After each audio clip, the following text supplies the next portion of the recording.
CCTV 김호중의 뉴욕타임스. 네, 두 번째 순서인데, 김용민의 시사 돼지인데 시사 돼지가 어디 갔어요, 지금. 나쁜 돼지 새끼.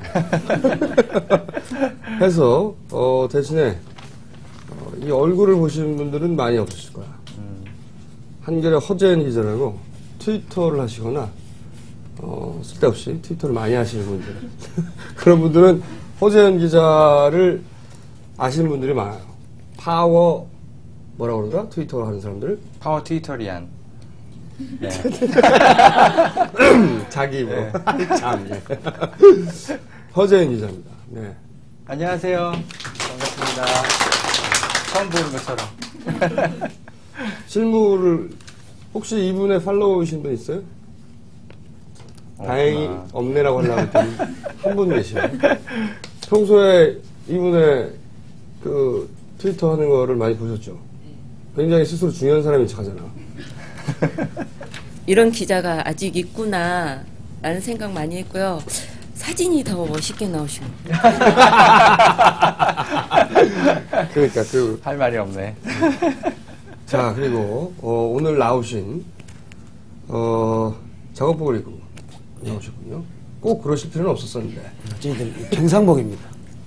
아니, 평상시에 회사 말고 밖에서 이렇게 입고 다니세요? 예, 거의 뭐 크게 기룡사에 빼고는 거의 이주 복장이죠. 그러지 말아주세요. 이분은 올해 굉장히 큰 이슈였죠. 한진중 사태, 희망버스, 김진숙, 김여진, 크레인,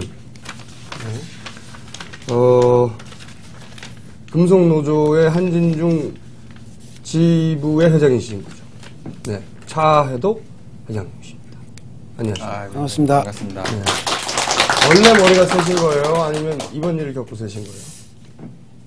이럴 때는 이번 일을 겪고 샜다고 했어요. 제가 한 6년 동안 해고가 됐었던 적이 있습니다. 89년도에 해고되어서 6년 해고 생활하고 나니까 머리가 이렇게 탁 변해버리더라고요. 이번에 항고를 해주세요. 이번에 우리 조합원들이 보시면은 좀 구라가 너무 세다 할 것 같은데. 그거는 알아서 막으시고요. 네. 허재현 기자도 허재현 기자 이게 강해요. 남들 안 하는 괜히 현장에 가가지고 괜히 현장에 가거나 아니면은 쌍용 자동차 사태 기억나세요?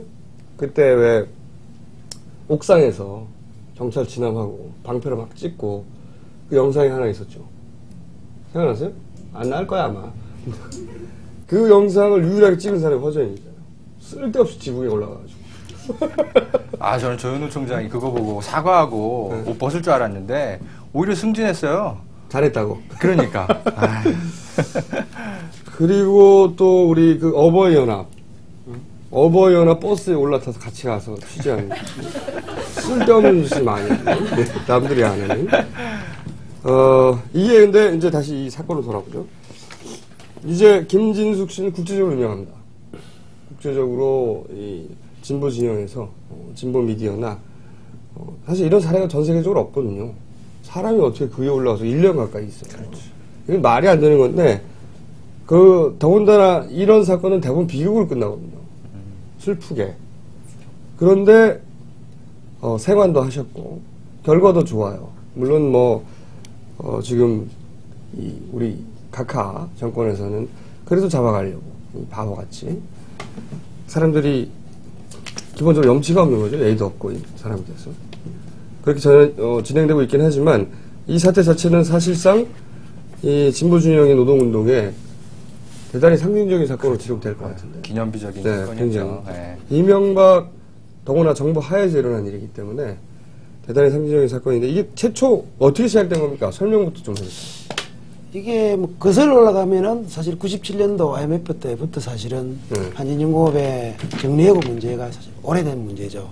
97년도부터 해서는 끊임없이 정리해고 구조조정을 하기 위한 준비를 쭉 해왔습니다. 그러면서 2002년도에 회사가 1차로 구조조정을 감행해서 뭐 언론에 통해서도 아시겠지만 김주익 지회장님이 똑같은 크레인 85 크레인에서 129일 동안 사실 생활하시다가 마지막에 목숨을 그 밥을 올리는 그 밧줄에 목숨을 매달고 129일 동안 사실 거기서 투쟁하시다 돌아가셨던 자리입니다. 그렇게 해서 사실은 2003년도에는 일정 부분 노사가 서로가 양보해서 우리는 두 사람의 목숨과 회사가 일정 부분 정리해고를 마무리하면서 끝이 났는데 이게 합의하고 불과 3, 4년 지나서 회사는 또다시 정리해고를 하기 위한 이런 준비들을 끊임없이 해왔습니다. 그러면서 2009년도부터 실제 본격적으로 또다시 구조조정을 하기 위한 이런 작업들을 쭉 해왔죠. 그러면서 2010년도에 들어와서 구조조정 명단 발표하고 2011년도에 바로 2월 14일 날 173명에 대해서 정리해고 명단을 통보하는 이런 과정들 속에서 김진숙 지도위원은 이렇게 1월 6일 날 올라가기 전에 이미 12월 달에 약 한 달간의 단식을 하셨습니다. 밑에서. 회사 정문 앞에서 그 추운 겨울날 단식을 하셔서 사실 목숨이 위험한 지경까지 갔었죠. 조합원들이 찾아가서 눈물로 호소했습니다. 저희들은 이미 뭐 그런 과정들을 많이 봐왔기 때문에 그렇게 해서 단식을 접으시고 병원에서 아마 한 달 정도 쉬시고 그러고 또다시 회사가 계속적으로 정리해고를 감행하니까 결국은 1월 6일 날 새벽에 85 크레인으로 단신으로 올라가셨던 거죠. 이 85 크레인 올라가실 때 혹시 이 지부하고 사전에 의논이 됐었나요? 내가 올라가겠다고? 그런 이야기들은 조금 하셨어요. 그죠? 어쨌든 이 사태를 마무리하기 위해서는 2003년도와 같은 극한 투쟁이 없으면 이 투쟁을 막을 수는 없다. 이런 고민들은 가끔 저하고나 뭐 이렇게 만나서 하셨는데 실제 거기는 올라가신다는 생각을 저는 못했습니다. 근데 1월 7일 날 새벽에 그때 조합원들이 거의 회사 안에 한 1000명 정도가 먹고 자고 저희들 퇴근 안 하고 회사에서 파업을 하면서 공장 안에 있었습니다. 그 시간에도 거의 1000명에 가까운 조합원들이 계시는데도 불구하고 그 크레인의 새벽 3시 정도에 올라간 걸로 저희들이 확인하고 있는데 홀몸으로 올라가신 거죠. 제가 알고 있기로는 이제 당시에 그 최기룡 그 지회장 지도부가 네. 사실은 별로 그렇게 우리 지금 위원장님만큼 강성은 아니었어요. 그래서 이걸 어떻게 해결할지 좀 사실 김지도 위원께서 좀 고민이 많아가지고 약간은 이렇게 그 지도부에 통보를 하지 않고 그냥 자기가 그냥 올라가신 걸로 제가 알고 있어요. 여기 나온다고 머리 많이 발랐네. 네. 보셨군요. 평소 스타일이 아니네. 네, 근데 실물이 훨씬 못하네요. 평소로 해줘. 실패했어요. 네. 네. 다 했어? 네. 그렇게 하여튼 뭐, 예. 어쨌든 무스가 과한 걸로 결론이 났고요, 허재 기자는. 말씀 안 하시고 올라갔군요. 예, 그러면은 올라가셔서 이제 연락을 하신 거죠. 지부에서도 굉장히 당황했겠네요, 처음에. 대단히 당혹스러웠죠. 그래서 새벽에 이제 경찰 침탈이 예상이 되고, 그래서 아침에 저희들 한 6시경 조합원들 모아서 크레인 밑으로 이제 이렇게 모으는 과정에 사실은 전 집행부, 최길용 집행부와 그리고 저희들 김진숙 지도위원을 함께하는 이 세력들 간에 사실은 충돌이 있었죠. 그 최길용 집행부는 크레인의 김진숙 지도위원이 올라가면 이 사태를 해결할 수 없다고 계속 주장해 왔습니다. 오히려. 예. 대화로 풀어야 된다. 예. 좋은 말로 하자면. 대화로 노사간에 풀어야지 이걸 행동력으로 물리력으로 해서는 이 문제를 풀 수가 없다. 그러고 계속 주장해 왔거든요. 그래서 저희들이 새벽 6시에 급하게 연락받고 조합원들, 주무시는 조합원들 깨워서 85 크레인 밑으로 가고 그런데 그때 집행부는 막았죠. 그걸 못 가게. 그래서 이 사태를 빨리 종료하기 위해서는 김진숙 크레인 지도위원이 크레인에 올라가면 안 된다라고 계속 이야기했던 거죠. 그런데도 불구하고 이제 김진숙 지도위원을 함께 했던 우리 동료들은 그 크레인 밑에서 결국 6월 27일까지 저희들은 그 자리를 지켰던 거죠. 어느 운동이나 마찬가지지만 사실은 진보주의 운동이 있으면 꼭 노선투쟁이 반드시 있는 건데 그 앞에 전 지도부를 꼭 타박하고 싶지는 않아요. 네. 네. 그렇긴 한데 방법은 이게 옳았던 거죠. 결론적으로 보면. 뭐 네. 결론은 그런데 회사가 요구했던 방향에서는 다소 좀 빗나갔지만은 네.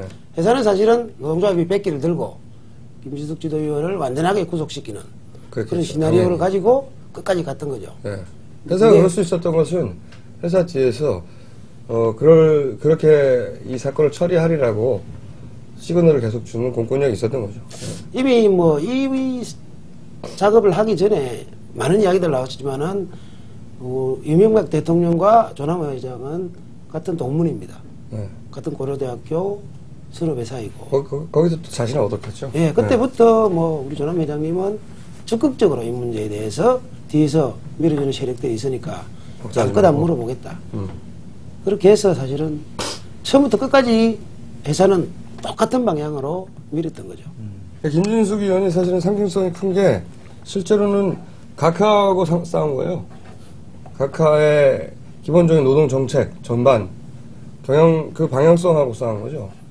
그렇기 때문에 이게 대단히 상징적인 사건이다. 단순히 그렇죠. 네. 그 한 회사의 비정규직 문제만 그걸 상징하지 않는다고 생각이 드는데, 근데 초반에는 당연히 이게 보도가 안 됐어요. 대부분의. 그리고 금방 끝날 줄 알았거든. 그렇죠. 네. 일종의 이제 쇼라고 생각하고 이 금방 끝날 것이다 이렇게들 생각했기 때문에 주류 언론에서는 당연히 보도 안 하고 겨우 뭐 SNS 조금씩 나왔거든요. 이게 확 터지기 시작한 게 어느 시점쯤이라고 생각하십니까? 라고 제가 허재인 기자한테 말하면 자기 때문이라고 그럴 거야 아마.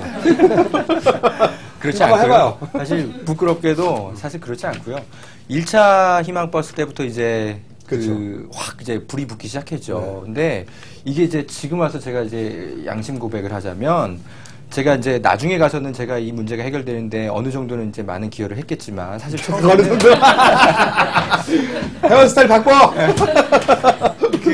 처음에는 사실 관심을 기울이지 않았어요. 왜냐하면 사실 식상하게 봤어요. 이런 사건은 네. 유사한 게 많거든요. 그렇죠. 이렇게 무슨 노동운동을 하시는 분들이 정말 그 절박한 마음으로 올라가시는 거는 너무 공감을 하지만 사실 언론 입장에서 봤을 때는 똑같은 고공농성인 걸로 처음엔 보였던 거예요. 비싼 게 너무 많았어. 그렇죠. 예. 네. 그래서 뉴스를 다루는 사람은 뉴해야 되거든요. 모든 사건이. 그러니까 고공농성이지만 뉴하게 느껴지지 않는 거예요. 그래서 너무 안타깝고 참 이게 큰일이지만 이거를 어떻게 보도할 수 있을까 사실 별 고민이 없었어요. 그러다가 1차 희망버스 때 이제 그런 난리가 벌어지고 야 시민들이 그렇게 막 버스 타고 올라가고 뭐 이렇게 깜짝 놀랐던 거죠. 이 버스 기획자가 누구죠? 저도 항상 궁금했는데 이게 쌍용차 노조에서 기획한 거예요? 정확하게는 송경동 시인하고, 네. 그죠. 이제 이창근 씨랑, 그리고 이제 또 인권운동 하시는 분들, 몇몇 분들이 이제 모여가지고, 이제 그 김주익 열사가 돌아가신 기일이 다가올 때였어요. 그럴 때 이제 김진숙 씨가 혹시라도 그 위에서 안 좋은 생각이라도 품을까봐 우리가 뭘 위로해줄까 막 고민들을 하셨다 그러더라고요. 홍대 커피숍에 모이셔가지고 네 분이서. 그래가지고 그러다가 이제 생각이 나서 어떻게 한 게 희망버스였는데. 이 버스의 아이디어가 아주 절묘했던 것 같아요. 그렇죠. 많이 이 부분이 저희들은 가장 힘들 때였습니다. 시작하고 사실 언론대에 관심을 가져주지 않고 회사는 처음부터 끝까지 똑같은 입장 변함없이 물면서 현장이 서서히 무너져 나가서 저희들도 뭐 쌍용장터 투쟁도 그랬지만은 저희들도 긴 싸움에 사람들이 하나 둘 빠져나갈 때 서서히 힘들이 무너지고 정말 힘들 때였죠. 정말 이대로 이제 또 2003년도에 김주익 지회장님처럼 죽음으로서 또 끝나는 거 아닌가 하는 절박한 상황이었습니다. 그런 시기에 맞춰서 사실은 어제도 김진숙 지도위원을 만나서 이야기했는데 그분은 그 위에서 느낀 감정. 자기가 위에서 보니까 모든 게 다 보이지 않습니까? 사람이 점점 줄어들고 사람이 힘이 없고 다들 투쟁을 하는데 마음들도 약해지고 가장 어려울 시기에 희망버스가 들어오면서 그 다음날부터는 현장이 다시 살아나는 이런 것들을 김진숙 지도위원은 직접 위에서 그걸 다 느끼셨다 그러더라고요.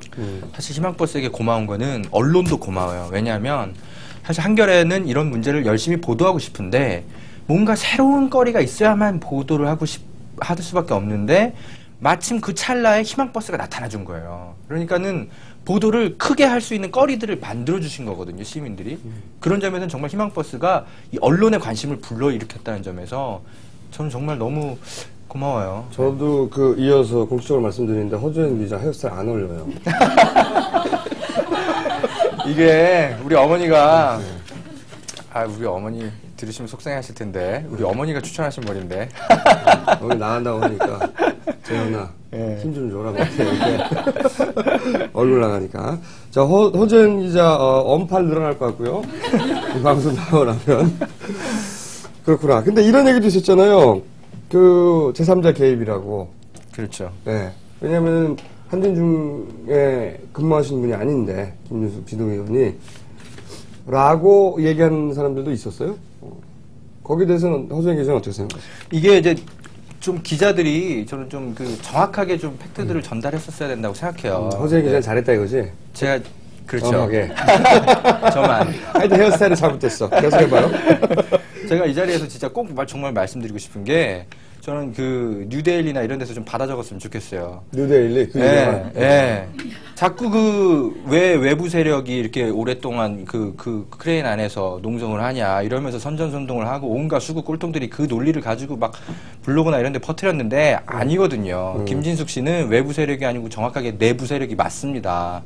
제가 근거를 좀 들어드리겠는데 약간은 그 복잡할 수 있어도 좀 들어주셨으면 좋겠는 게 1981년에 김진숙 씨가 대한조선공사에 용접공으로 분명히 입사를 했습니다. 예. 그러다가 이제 막 진짜 뭐 민주노조 만들자 이러면서 운동을 하면서 회사에 찍혀요. 그러는 바람에 1986년도에 잘립니다. 회사에서 해고돼요. 대한조선공사 시절에. 그러다가 1987년에 이제 법원에 야, 내 해고는 부당하다.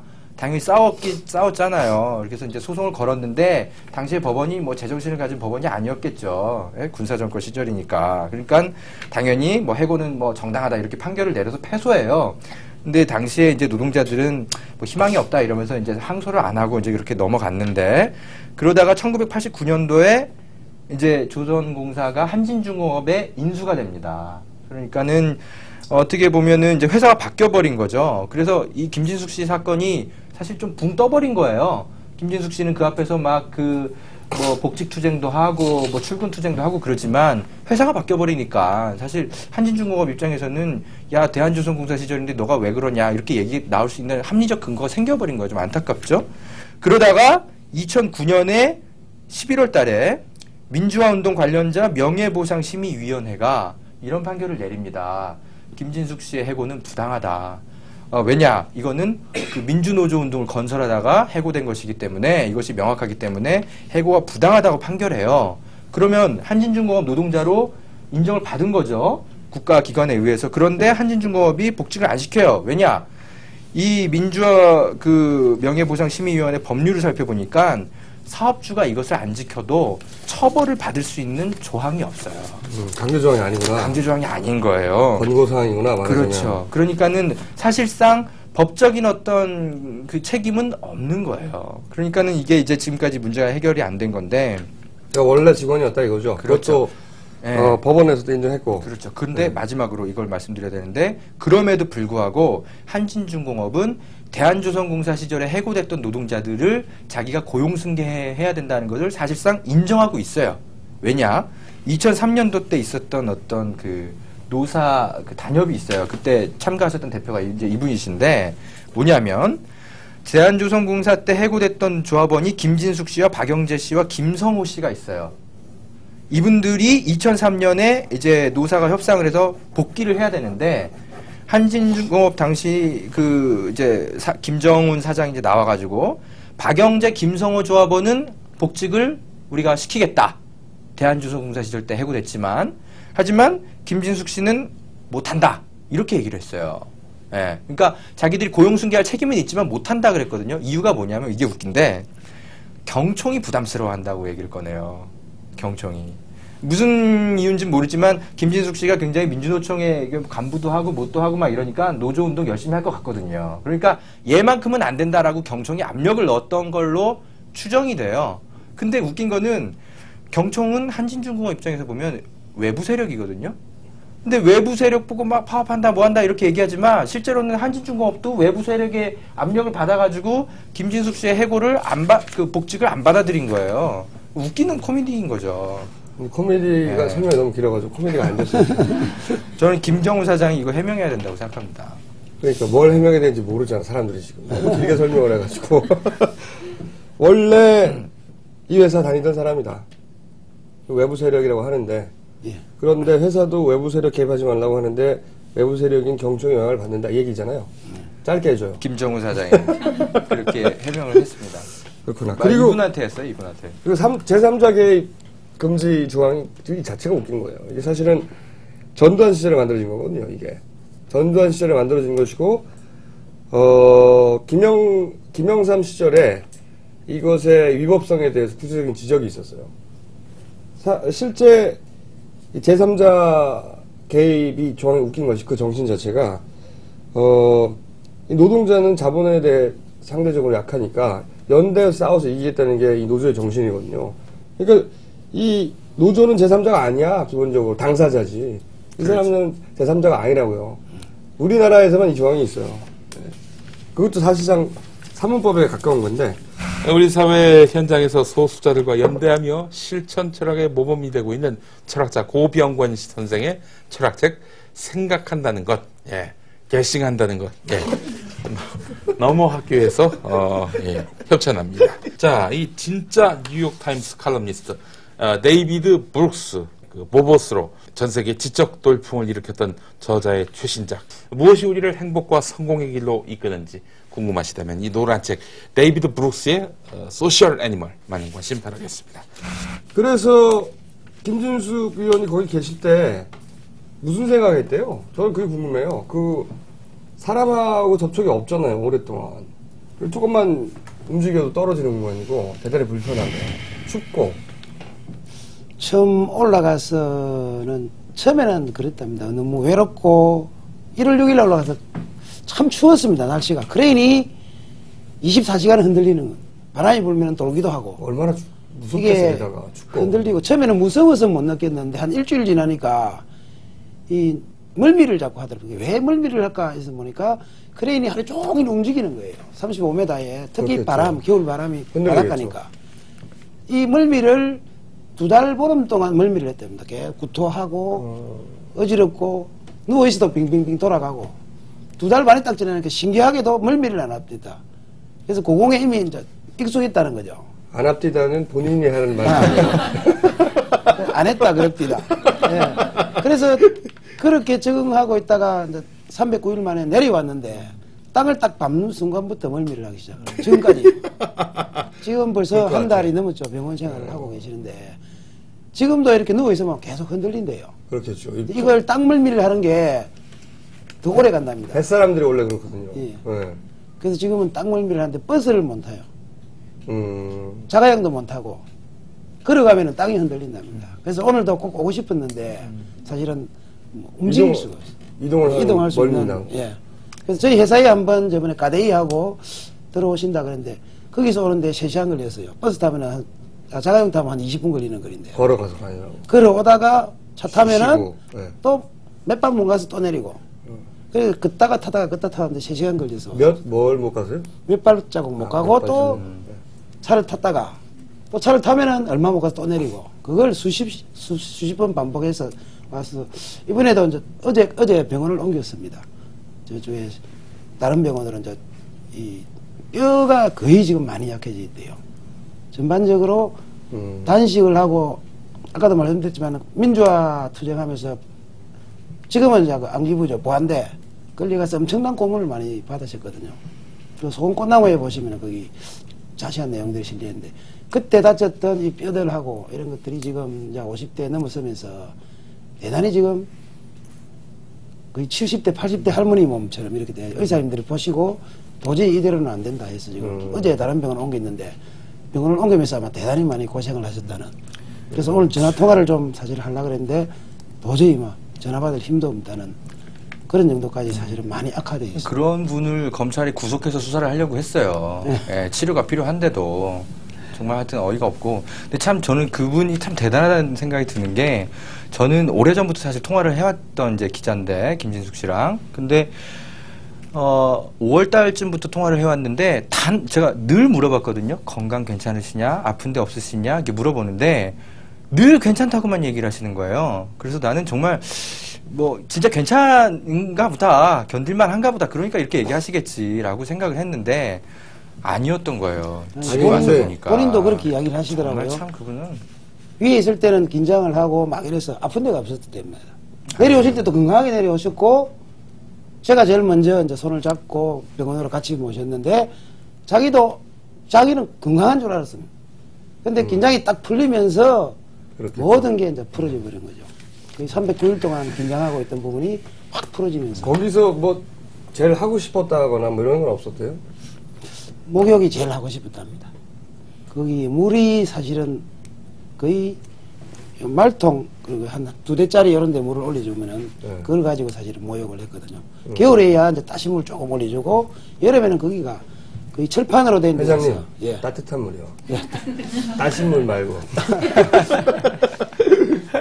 이게 여름 되면은 거기 철판으로 되어 있기 때문에 대단히 뜨겁습니다. 가리는 겨울에는 철판이 또 엄청나게 차고 차갑죠. 예, 그래서 몸을 덮여주고 식혀주고 해야 되는데 이런 장비들이 없다 보니까 나중에는 회사가 전기마저 끊어버리는 이런 상황까지 생겨서 정말 장판 하나도 못 켜고 그래서 저희들이 인권위에 사실은 연락을 해서 인권위에서 와가지고 이거는 인간으로서 최소한의 권리를 누려야 된다 해서 사실 전기 그리고 최소한의 물 회사가 전기를 한 끄는 달 게 이상 얼마나 끊었죠. 됐어요? 예. 6월 27일 날 저희들이 나오고 나서 거의 한 달 정도 전기를 끌어버렸습니까? 예, 전기를 끊고 진짜 물도 안 시끄럽게 올려주죠. 그렇죠. 물도 안 올려주고요? 예, 그 식수만 물은 올려주고 이제- 식수 먹을 물만 딱 올려주고 씻을 물은 전혀 올려주지를 못한 거죠. 그게 트위터를 자꾸 하시니까는 그거 이제 못하게 하려고 꼼수 부린 것 같아요. 사실은 트위터가 네. 좀 많이 하니까 배터리 자체도 사실은 못 올려주고 하고 전기 자체도 못 올려주니까 이제 충전을 못 하는 거죠. 그러니까 최소한의 통화 정도 할 수 있는 정도의 배터리만 올려주는 거죠. 밑에서 경비 용역들이 서가지고 그 정도로 사실은 심했던 거고. 대단한 일을 하셨는데 그래서 결국은 어떤 선에서 타결이 됐죠 이게? 예, 뭐 많이 부족합니다 이게. 사실 저희들이 기본적으로 정리해고 철회 이걸 가지고 우리 정리해고자들이 그동안 열심히 싸워왔습니다. 그런데 뜻하지 않게 이제 국회 한노위의 건관이 나오면서 내부적으로 논란이 많았습니다. 그러면 이게 정리해고 철회냐 정리해고를 받아들이는 거냐 이게 가장 핵심이었는데 사실 국회의원들이 냈던 건관 정동영 의원이 냈던 건관은 정리해고는 받아들이되 1년 후에 재입사라는 거거든요. 그러면 해고는 인정하되 1년 후에 다시 입사하는 1년간은요? 예? 1년간은 어떻게 하고? 1년 동안 쉬는 거죠. 1년간 해고 상태죠. 그러면 그 1년 후에는 반드시 고용이 보장되는 건가요? 뭐 국회의원이 이제 보정을 쓰고 지금 공정도 쓴다 하지만 사실은 뭐 쌍용자 행사로 그런 합의를 안 썼겠습니까? 그 의미가 없죠 사실. 예, 그는 사실은 의미가 없죠. 안 지켜진다고요 대부분. 거의 안 지켜질 가능성이 많은데도 불구하고 이후에 이제 노동조합에 대한 믿음 이번 선거를 통해서 제가 이제 당선됐습니다만은 그런 믿음들이 있기 때문에 사실은 합의에 가게 됐던 거죠. 깔때기가 양쪽에 의외로 조용하게. 그거를 정봉주는 포기 깔때기라고 하거든요. 조용하게. 그래서 결과적으로 합의안이 어떻게 됐죠? 합의안이 만들어졌는데 뭐 다 만족은 못 시켰습니다. 현장에 남아있는 조합원들도 불만 그리고 해고되어 있는 당사자들도 당장 복직도 아니고 1년 뒤에 복직 그것도 재입사 형태로 정리해고를 인정하고 퇴직금 정리 다 하고 단지 이제 근속 연수나 수당 정도는 예전에 받던 그대로 받겠다. 예, 이런 정도 수준이니까 양쪽 다 만족시키지 못하고 있고 지금도 양쪽 다 불만입니다. 이걸 사실 묶어내는 게 제가 앞으로 2년 동안 해야 될 역할이라고 보는 거죠. 그러면 어쨌든 그거는 노사 합의가 된 건가요? 합의는 됐는데 사인도 됐나요? 예, 합의하고 금속노조 위원장님하고 우리 사장님하고 같이 직접 합의 자리에 또 한노위 한나라당 간사, 민주당 간사 이렇게 다 왔어요. 그리고 와서 했는데도 불구하고 회사는 합의 일주일 이내에 1,000만 원의 생계지원금을 주기로 했습니다. 저희들 개인에게. 예, 개인 1인당 1,000만 원의 생계지원비를 주기로 했는데 그걸 한 달이 넘도록 지급을 안 했습니다. 아직도요? 아니 그래서 요청을 하니까 회사는 해고자들이 작업복을 입고 다니면서 지금 촛불 집회나 뭐 각종 연대 사업들을 하고 다니면서 작업복을 입고 다니는데 회사를 실추시키기 때문에 회사의 위신을 실추시키기 때문에 작업복을 받나 봐라. 일주일 작업복을 입고 행사나 집회 현장에 나가지 마라. 그렇게 해서 걸릴 시에는 복직을 시키지 않겠다는 각서를 쓰라는 거예요. 그러면 천만을 준다? 막 회사 네. 홍보될 것 같은데 참 이게 돈 안 주겠다는 꼼수지요. 그래서 저희들이 거기에 대해서 그렇다면은 다시 우리 그러면 기자회견 하고 다시 투쟁하겠다라고 이야기하니까 마지못해서 한 달이 지난주 금요일 날 일단 1인당 1,000만 원씩 생계비를 지급을 하긴 했습니다. 만족스럽지는 않아도 어쨌든 회사가 마음대로 못하고 있는 상황은 분명하네요. 예, 뭐 아직까지 1년이라는 기간이 있으니까 언제 변할지는 모르죠. 그래서 일단은 뭐 시작은 지금부터라고 봅니다. 회사 회사가 이걸 또 쉽게는 아니었지만 수용할 수 있는 이유 중에 하나가 이런 걸 보장해 줬던 국회의원들 다음에 당선될지 안 될지 모르거든요. 근데 그 국회의원들 다 떨어지고 나면 말 바꿀 수도 있어요. 사람들 기억 속에 사라지고 그런 거 생각할 겁니다, 아마. 그리고 보도되지 않은 것 중에 나오신 김에 꼭 알리고 싶다 하는 이야기 없으세요? 지금 6월 27일 날 저희들이 뭐 속보로 막 나왔습니다. 극적 타결 뭐 이런 것들이 한번 나왔었죠. 네. 확 쏟아져 나오면서 저희들은 엄청 현장도 그랬고 전부 다가 힘들었는데 아유, 이게 어떻게 돼서 이렇게 됐는지는 한참 그 이후에 알게 됐죠. 우리가 지회장님이 이런 움직임이 조금 있었어요. 전 집행부의 지회장님이 조금씩 회사 측을 만나면서 그분이 사실은 크레인에 또 한 87일 동안 올라갔다 내려오셨거든요. 그 옆에 있는 낮은 크레인에 올라가셨는데. 낮은 크레인. 네. 그분이 내려오시면서 회사와. 낮은 크레인이라고. 전 회장님 별로 안 좋아하시는군요. 네. 별로. 라이벌입니다. 기아 올라가면 제일 높은 데 올라가야지. 좀 낮은 데 올라갔다고. 네. 네. 그분이 크레인에 있었는데 87일 동안 그분도 크레인에 계셨는데 내려오시면서 이제 회사와 교섭을 통해서 풀겠다 이렇게 하고 내려왔습니다. 근데 교섭을 해봐도 별 내용이 없었어요. 근데 뭔가 사고를 칠 것 같다는 저희들 내부에 이제 좀 분위기는 있었죠. 그래서 저희들이 교섭하러 못 가게 지회장실 문을 사실 막고 있었습니다. 그날. 조합원들이 올라가가지고 문 앞에서 막고 못 가게 이렇게 막고 있는데 지회장님이 나오셔서 어디 가십니까? 화장실에 잠깐 가겠대. 그러고 가서 사장하고 단둘이 앉아서 6월 27일 날 기만적인 합의서를 쓰고 사장하고 둘이 손잡고 만세를 불렀던 거죠. 그게 연합뉴스에 바로 뜬 겁니다. 그때 합의 내용은 뭐였나요? 전직 지도부에. 김진숙 지도위원은 노동조합에서 책임지고 끌어내린다. 자기를 끌어내리고. 예, 정리해고 문제는 이후에 계속 논의한다. 그럼 내려오는 것만 하면 되는 그것만 하고 그리고 자기들 신문 보장받은 거죠. 그 집행부에 고소고발이나 손배됐던 부분에 대해서 회사가 처리한다. 단 이거 세 가지밖에 없었습니다. 그러면 지도부 문제만 해결된 거예요? 그렇죠. 자기 신문 보장 문제만 정리되고 합의하고 언론에 나가서 다 터뜨린 거죠. 그렇게 시민들은 이제 한인연구원 끝났나 보다. 해결됐네 라고 했는데 크레인 상태는 계속 가니까 시민들이 왜 크레인에 김진숙 저 사람을 안 내려오냐고 하고 시민들이 만나는 사람마다 그렇게 물어보거든요. 내용은 모르고.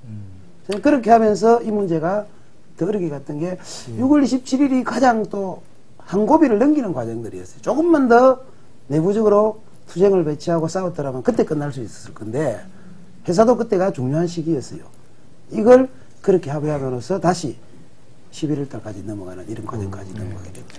그래서 지도부를 다시 선출하게 된 겁니까? 저희들 이제 9월 30일이면 임기가 끝나고 10월 1일부터 다시 이제 새로운 지도부가 만들어지는데 이 전 집행부의 지회장님이 임기를 연장해달라는 거예요. 내가 이 문제를 끝내고 내려갈 테니까 임기를 연장해달라 이렇게 선거를 안 하고 계속 끌고 간 거예요. 거의 한 달 동안을.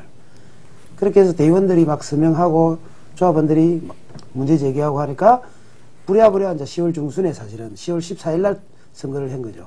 그때 재출마하셨어요? 전직? 네. 전직하고 저하고 또 다른 한 팀. 회사에서 지금 이제 밀고 있는 또 한 팀. 이렇게 해서 세 명의 팀이 나왔는데 결국 조합원들은 김진숙 지도위원을 사실은 살아서 내려오게 할 수 있는 집행부라고 생각하고 1차 투표에서 저희들에게 약 56% 정도 지지율을 주셨죠. 그래서 가만히 넘어서 1차에서 당선됐는데 사실은 그것은 전부 다 차 회장님의 인덕 때문입니까? 아니 김진숙 지도위원회 아마 가장 큰 역할을 했다고 봅니다. 가장 두 번째 역할은 본인의. 두 번째는 저도 조금. 이런 거 좋아해요. 허 기자는 또 어떤 역할을 했어요? 그 외에. 한번 자랑해봐요, 깔때기.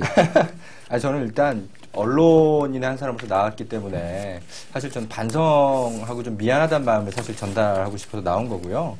아까도 말씀하셨지만 6월 29일 날 그때 언론들이 큰 정말 석고대죄해야 될 범죄를 저질렀습니다. 그 파업이 제대로 타결된 것도 아닌데 이 기자실에서 그것도 사측이 마련해 놓은 기자실에서 조용히 커피 마시고 비스켓 먹고 뭐 이러면서 보도자료 받아보고 기사를 그냥 써버린 거예요. 조합의 현장 조합원들은 어떻게 반발을 하고 있고 이 당시에 조합이 투표도 안 했어요. 그 조합원들이 투표하자고 그러는데 위원장이 잠적해버린 거예요. 예. 그런 식으로 날치기 해가지고 자기 혼자서 이렇게 뭐 이렇게 나 타협했어요 뭐 이렇게 발표된 걸 가지고 기자들이 그거 가지고 아 타결됐구나 이러고 대서특필을 써버린 거예요. 그거 정말 엄청난 큰 정말 실수한 거거든요. 그래서 그런 입장에서 봤을 때 저는 이제 김진숙 씨랑 열심히 통화하면서 안 끝났다 이렇게 보도 잘했죠. 아우 듣기 싫어. 그래서 아무튼 뭐 근데 저희 뭐 이렇게 대부분 언론들이 참 열심히 보도를 많이 하고 그랬습니다만 정말 중요한 거는 현장에 있는 조합원들이 어떻게 느끼고 생각하는지를 반드시 보강 취재를 해서 사측이 뿌려주는 보도자료만 가지고 보도하지 좀 않았으면 좋겠다 이런 생각이 들고 제가 대신해서 좀 상처 입으셨었다면 그 당시에 언론에 좀 죄송하다는 말씀 대신 전해드립니다. 네. 항시 뭐 언론에는 저희들이 항시 좀 느끼는 게 그런 거예요. 소외감. 우리 이야기는 실어주지 않고 회사 측 이야기나 뭐 정부의 이야기 이런 것들이 그래서 언론에 대해서는 아직도 제가 불만들이 대단히 많습니다. 제가 보기에는 노조에 네. 큰 제법 이렇게 규모 이상 되는 노조들은 별도의 대변인을 둬야 되는데 이 대변인을 꼭 그 노조의 대변인이 아니라 고용한 전문 대변인을 둘 필요가 있다고 저는 생각이 들어요. 사실 항상 기자들을 상대하는 데 익숙하고 능숙한 대변인을 둘 필요가 좀 있다. 민주노총이나 금속노조 정도 되면은 이제 그럴 수 있는데 사업장 단위에서는 사실은 뭐 대변인을 따로 고용하고. 근데 그때 네, 사건이 이런 식으로 발생하면 네.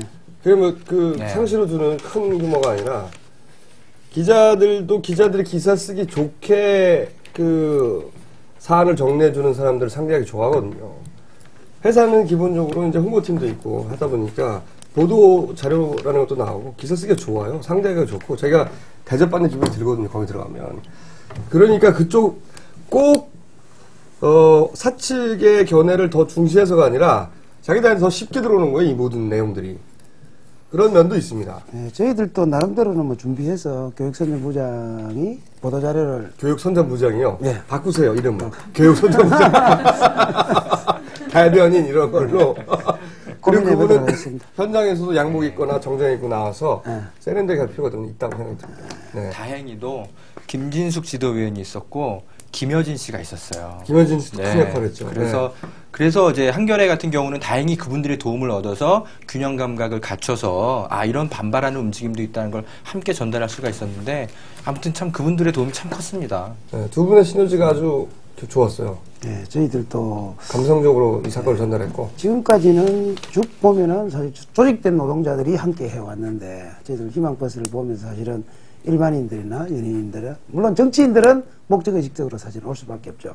자기들 목적을 달성하기 위해서. 근데 이번에 희망버스를 보면서 정말 순수한 시민들이나 그리고 우리가 이렇게 말하는 연예인들, 대중적인 사람들까지 이런 사회적 노동에 관심을 가질 수 있다는 게 저는 이후에도 정말 한국 사회가 조금씩 변해가는 과정이 아닌가 이런 게 참 많이 느꼈습니다. 저는 노동운동의 양상을 또 바꿀 수 있는 하나의 좋은 전례로 아까도 말씀드렸다시피 대변인 제도도 고민해 보시고 그리고 노동조직 바깥에 그 대중들과 어떻게 연대할 것인가도 고민을 해볼 수 있는 좋은 사례가 된 것 같아요. 이게 성공의 사례가 실제로 저희들도 많이 그래서 느꼈습니다. 지역사업도 해야 되고 이후에 저희들도 사실은 뭐 영도 내에서는 부산시에서는 가장 큰 제조업이거든요. 제조업인데도 불구하고 지금까지 노동조합이라는 게 울타리 안에서 내지는 금속노조 안에서 민주노총 안에서만 사실 움직이지 지역 주민들이나 부산 주민들 시민들을 대상으로 이런 사업들을 사실은 못 해왔거든요. 제가 예전에 회사에는 그런 제안들을 했습니다. 1년에 뭐 1,000억씩 2,000억씩 벌 때 사실 지역 주민들을 위해서 회사가 뭔가 해줘야 되는 거 아니냐라고 했었지만은 우리 조합원들은 또 그런 거잖아요. 일반 조합원들은 내호점일 돈도 없는데 그 돈을 가지고 지역 주민을 쓴다.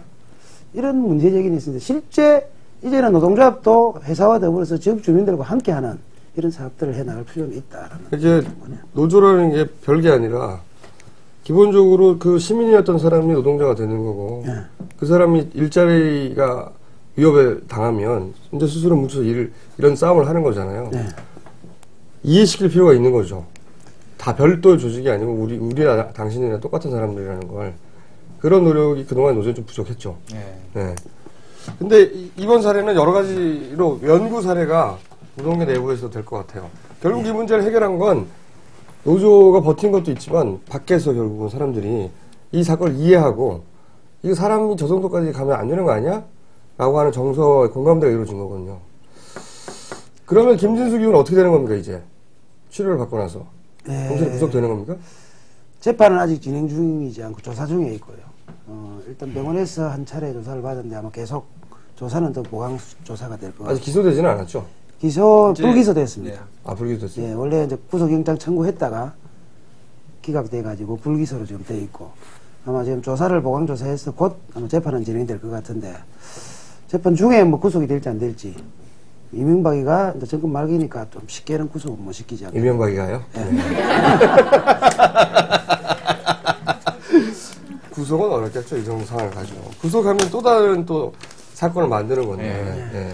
근데 뭐 이 얘기 꼭 드려야 될 것 같습니다만 송경동 시인하고 정진우 씨는 지금 구속 수사를 받고 있습니다. 예, 그래서 김진숙 버스 때문에. 그렇죠. 그래서 김진숙 지도위원은 다행히도 불구속 상태에서 수사를 받고 있지만 이 송경동 시인, 이 희망 버스를 만드신 분이잖아요. 이 정진우 씨도 같이 만드신 분입니다.